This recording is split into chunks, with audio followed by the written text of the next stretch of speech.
नमस्कार बच्चों, मैं निरूप कुमार केमिस्ट्री क्लास में आपका स्वागत है। आज हम लोग पराशरण दाब के नियम को देखेंगे। कौन सा नियम देखेंगे? पराशरण दाब का नियम। दाब का नियम। पराशरण दाब का नियम जो है, दो नियम है। एक जो नियम है वो वांट हाफ बॉयल नियम। बॉयल नियम ये कहता है कि जो पराशरण दाब का मान है वो सांद्रता, जिसको हम लोग मोलरता कहें, उसके समानुपाती होता है। मतलब किसी विलयन का पराशरण दाब जो है पाई, वो किसके समानुपाती होता है? सांद्रता के। विलयन के सांद्रता, जिसको मोलरता बोलते हैं, है ना। सी क्या है? सांद्रता है या मोलरता है। कहने का मतलब ये जो नियम कहता है कि किसी निश्चित ताप पर किसी विलयन के पराशरण दाब का मान विलयन की सांद्रता अथवा मोलरता के समानुपाती होता है। ये पराशरण दाब है और ये सी क्या है? सांद्रता के समानुपाती हो गया। ये वांट बॉयल का नियम। दूसरा जो नियम है वांट हाफ ताप दाब नियम। ताप दाब नियम। ये जो नियम कहता है कि विलयन का जो पराशरण दाब है वो उसके परम ताप के समानुपाती होता है। परम ताप क्यों बोलते हैं? कि तापमान जो हमको लेना रहता है वो केल्विन में लेना है, डिग्री सेल्सियस में नहीं। तो पाई समानुपाती क्या हो गया? टी हो गया। अब दोनों नियम को मिलाकर के देख रहे हैं, पाई सी के समानुपाती है, पाई टी के समानुपाती है। मतलब पाई जो है सांद्रता और तापमान दोनों के क्या है? समानुपात। तो पाई जो है समानुपाती हो गया सी के भी और टी के भी।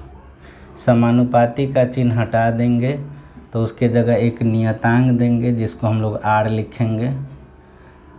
सी टी, कहीं कहीं एस भी लिख देता है। पाई बराबर, इसको इधर कर सी आर टी, है ना। जैसे मेरे नोट्स में आर के जगह को हम लोग एस लिख दिए हैं। आर जो है वो गैस नियतांक होता है, जिसका मान होता है आर बराबर 0.0821 ATM लीटर पर मोल पर केल्विन, है ना। देख सकते हो आर का मात्रक हो जाएगा ATM लीटर पर मोल पर केल्विन, है ना। आर का मात्रक जैसे निकाल सकते हो, पाई आर बराबर क्या लिख सकते हैं? ये आर बराबर हो जाएगा पाई बटा सी टी। पाई का मात्रक ATM हो गया, सी मोलरता है, मोल पर लीटर, और तापमान का केल्विन। ये चला जाएगा ATM, ऊपर जाएगा तो मोल इन्वर्स हो जाएगा, और लीटर नीचे माइनस में है तो ऊपर जाएगा तो प्लस हो जाएगा। तो ATM लीटर, ये मोल ऊपर चला गया तो माइनस में, और के भी ऊपर। तो ये हमारा आर का क्या हो गया? मात्रक हो गया। आर को हम लोग क्या बोलते हैं? गैस नियतांक बोलते हैं। मतलब एक सूत्र निकल गया कि अगर वाष्प दाब निकालना होगा, पाई बराबर क्या हो जाएगा? CRT। सी मोलरता है ना।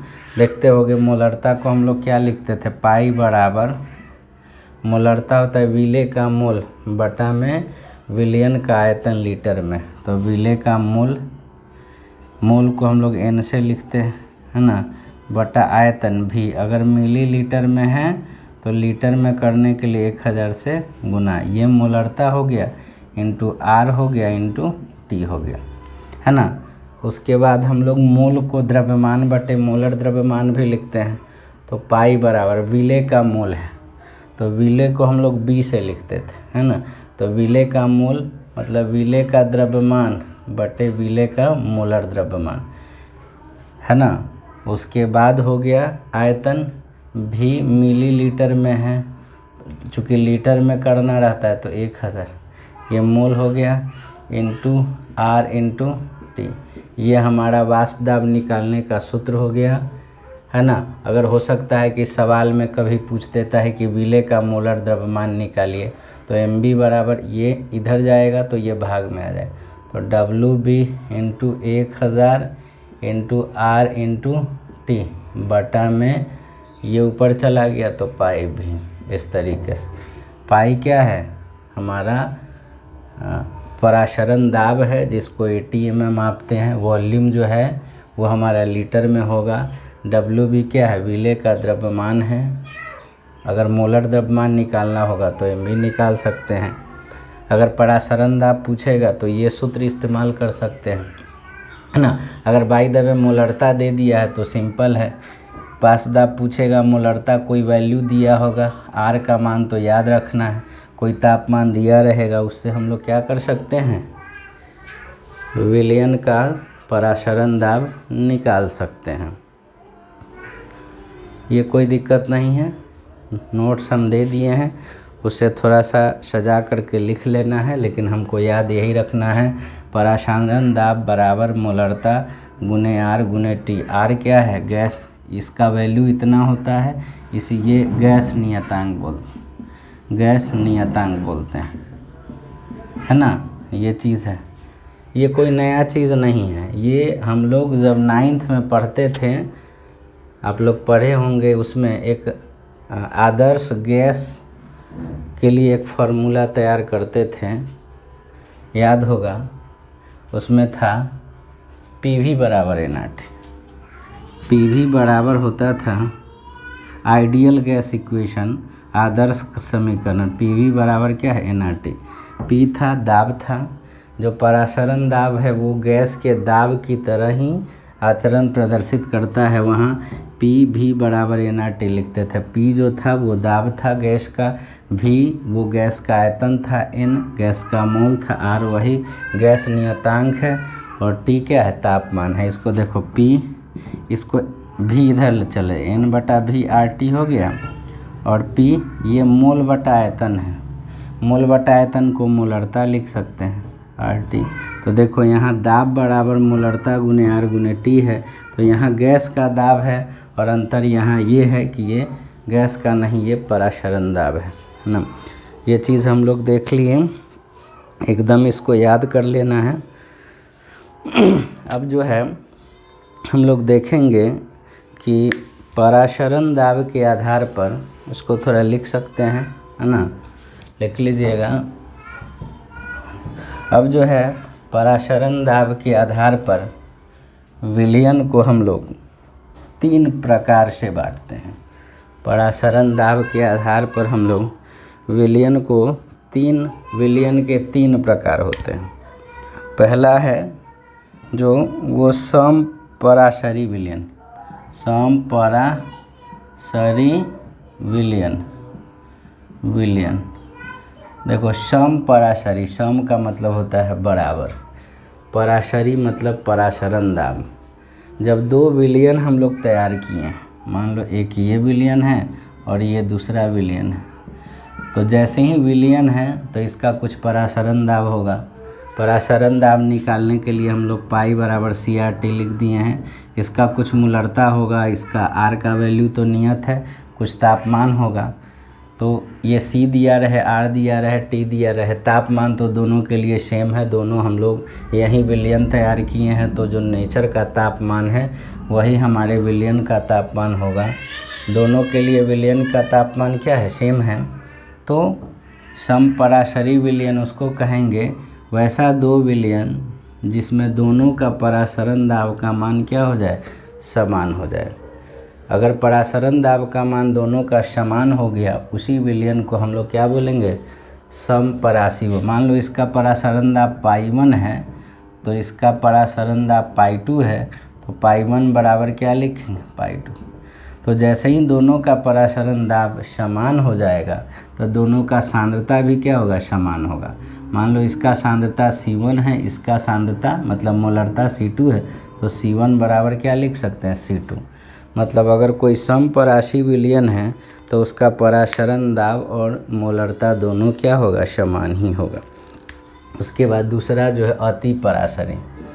दूसरा क्या है, अति परासरी।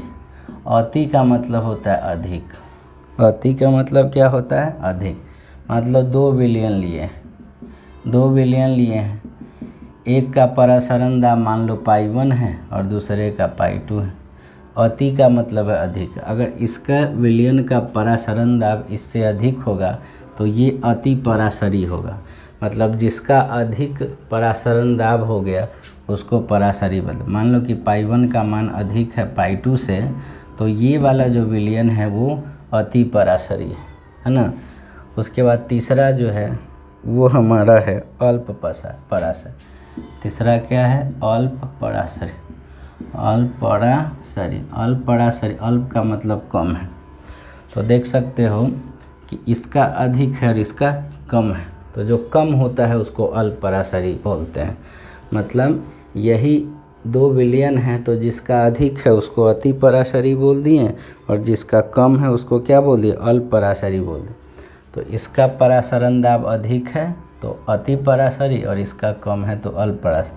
तो परासरी दाब, परासरण दाब अधिक है मतलब सांद्रता भी क्या होगा, अधिक होगा। तो जिसका अधिक है वो अति परासरी और जिसका कम है उसको अल्प परासरी। इसमें किसी को दिक्कत नहीं होना चाहिए। अब जो है हम लोग परासरण देख लिए थे, अब एक आता है प्रतिलोम परासरण। लिख सकते हैं, नोट्स में है, उसको लिख लीजिएगा और भेज भी दीजिएगा, है ना। अब जो है आगे प्रतिलोम परासरण क्या है, प्रतिलोम परासरण। प्रतिलोम परासरण, प्रतिलोम परासरण, इसको इंग्लिश में बोलते हैं रिवर्स ऑस्मोसिस। परासरण को ऑस्मोसिस बोलते हैं और प्रतिलोम है तो रिवर्स, शॉर्ट में इसको आरओ बोलते हैं। घर में आरओ इस्तेमाल करते होगे है ना, आजकल सबके घर में रहता है। तो हम लोग आरओ इस्तेमाल करते हैं, वो इसी प्रतिलोम परासरण पे कार्य करता है। परासरण हम लोग देखते हैं, है ना, परासरण देख लेते हैं, पढ़े भी हैं, एक बार देख लीजिए। जैसे इसमें तैयार किए, है ना, और ये इधर दूसरा विलयन है, इसको हमने अर्धपारगम झिल्ली से अलग कर दिया, जिसको शॉर्ट में हम लोग SPM कह दिए, अलग कर दिए। मान लो इधर तनु विलयन है, इधर क्या है, तनु विलयन है, तनु विलयन, और इधर क्या है, सांद्र विलयन। इधर क्या है, सांद्र विलयन। या यूँ कहो कि इधर जो है अधिक सांद्र है और इधर क्या है, कम सांद्र विलयन है। तो तनु विलयन का मतलब है उसका सांद्रता क्या है, कम है। मतलब इधर पानी अधिक है और इधर पानी क्या है, अधिक, और इधर पानी क्या होगा, कम हो जाएगा। इधर पानी क्या होगा, कम होगा। तो परासरण में हम लोग देखते थे कि जिधर पानी अधिक रहता था उधर से पानी उस तरफ जाता था जिधर पानी क्या होता था, कम होता था। और ध्यान रखना था परासरण में कि ये एक झिल्ली होता है जो अर्धपारगम झिल्ली रहना चाहिए, है ना। 2 विलयन को हम लोग अर्धपारगम झिल्ली से अलग करते हैं, तो जिधर कम सांद्रता है उधर से पानी जो है उस तरफ चला जाता है या जाता है जिधर सांद्रता क्या है, अधिक है, जा रहा है। अब हम चाह रहे थे कि ये इधर नहीं जाए, ये इधर नहीं जाए, तो इधर से हम लोग दाब लगा देते थे। और याद होगा कि उतना दाब लगाते हैं, है ना, दाब धीरे धीरे लगा रहे हैं। एक समय ऐसा आता था जो इधर से इधर पानी जाना क्या होता था, बंद हो जाता था, है ना। और जितना दाब लगाते थे उसी को हम लोग पराशरण दाब बोलते थे। इधर से इधर जा रहा है, हम लोगों का मन था कि नहीं जाने दे, तो इधर से दाब लगा दिए। तो दाब लगाने के बाद ये इधर से धक्का देगा तो ये इधर से इधर नहीं जा पाएगा।